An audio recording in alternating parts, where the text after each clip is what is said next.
கல்லூரிகளில் தனியார் பள்ளிகளில் ஒரு ஜாதிக்கு மட்டுமே அத்தனை பதவியிடம் கொடுத்துக்கிறாங்க. இதையெல்லாம் தெரிஞ்சு நாங்க சுட்டிக்காட்டிய பிறகும் கூட இன்று இருக்கக்கூடிய எதிர்கட்சி தலைவர் எடப்பாடி பழனிசாமி கூட வாய் திறக்க மாட்டேங்கிறார். அவர் அருந்தேறி ஓட்டு போயிருக்கிறார். அருந்தேறி ஓட்டு போனா இங்க இருக்க தேவேந்திர வேளாளரும் ஆதிராவிடரும் அவருக்கு 2026 எதிராக திரும்ப என்ன ஆகும்?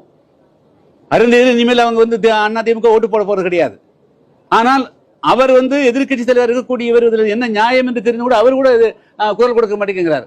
இன்னைக்கு தேவேந்திர வேளாளர் தென் தமிழகத்தில் 20 மாவட்டம் இருக்கிறாங்க. ஆதிராவிடர் மக்கள், பரையர் சமுதாய மக்கள் வடக்கு மாவட்டத்தில் அடர்த்தியாக்குறாங்க. இந்த 2 சமுதாயம் சேர்ந்து அதிமுக எதிராக ஓட்டு போட்டா என்ன ஆகும்?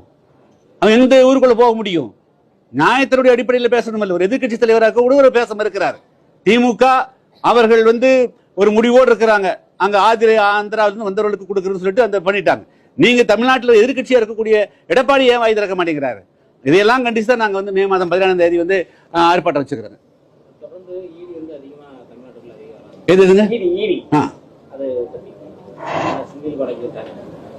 நான் தனிநபரை டார்கெட் பண்றாங்கன்னு நான் சொல்ல விரும்பலைங்க. ஆனா இடி இங்கேயே குடியிருக்கிற அளவுக்கு தான் பிரச்சனை இருக்கிற மாதிரி தெரியுதுங்க. இங்கே ஹெட் குவார்டர்ஸே ஒரு செகண்ட் ஹெட் குவார்டர்ஸ் தமிழ்நாட்டில்